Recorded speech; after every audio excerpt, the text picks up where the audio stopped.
The plumber called my name from upstairs. His voice cracked, uneven, like a man who had just seen something he shouldn't. "Sir, you need to come here." He stood by the bathroom wall, hands shaking, drywall dust on his shirt. The pipe behind the tile had burst. He'd opened the panel. But the look in his eyes wasn't about plumbing. "There's something behind this wall," he said quietly. "Something I'm not supposed to see." I frowned. "What do you mean?" He stepped back, pale. "Call the police. And don't tell your wife I found it." He left the house without his tools. When I looked inside the opening, I stopped breathing. Something cold turned inside me. Minutes later, I was packing a bag. I took the kids, sleeping, confused, asking where we were going. My wife came home to an empty house and a restraining order taped to the front door. She's been calling every day since. I haven't answered once. It started a week earlier. Strange noises at night. The faint hum of running water, even when every faucet was shut. She said I was imagining it, that I'd been too stressed from work. She smiled when she said it. Too soft, too calm. Something in her tone felt rehearsed. We'd been married 9 years. I knew her patterns, the pauses between lies, the way she'd twist her ring when she hid something. Still, I wanted to believe her, until the plumber found the wall. And inside it, hidden behind insulation and old pipes, was a small metal box. Unmarked, locked. I didn't open it right away. I just stared, waiting for an explanation that never came. My mind spun through possibilities. Drugs, money, secrets, anything but what it really was. When I finally pried it open, the truth made my skin crawl. Inside were old phones, burners, dozens, each labeled with dates and names, all men, all with messages that started the same way. Last night was perfect. I didn't confront her, not yet. I wanted to see how deep it went. While she slept, I charged one of the phones. Messages filled the screen. Pictures, voice notes, hotel addresses. The most recent one was from last month. He'll never find out. He still trusts me. I spent the next 3 nights in silence, studying her. Every gesture, every word. The guilt was there, but buried under something else. Confidence, a quiet certainty that she'd gotten away with it. When she left for work, I followed her. Not to the office, to a storage unit.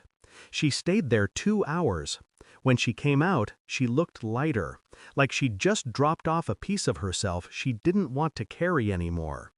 I waited until nightfall, found the unit, and picked the lock. Inside were folders, receipts, passports under different names, and a single envelope with my name on it. Inside that, photographs. Me with the kids, in the yard, in the kitchen, taken through the windows, from outside. I remember standing there, holding those photos, realizing my life had been monitored by the woman who shared my bed. That's when I understood the plumber's words. "Don't tell your wife I found it." I called a lawyer first, then a friend in law enforcement. Quietly, efficiently, I built the case. Affairs, fraud, hidden assets. By the time I confronted her, I didn't raise my voice. She walked in, grocery bags in hand, smiling like she was still my wife. "Where are the kids?" "Safe," I said. Her smile faltered. "What do you mean?" I placed the open metal box on the table. She stared. Then her face broke.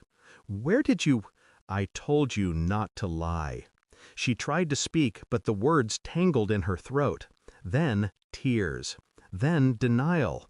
"It's not what it looks like," she whispered. "It never is," I said. She reached for my arm, but I stepped back. "You recorded us. You planned this for years. What was next?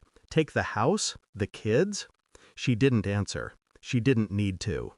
I left the documents on the counter, everything my lawyer would need. Then I handed her an envelope. She opened it. Her expression collapsed.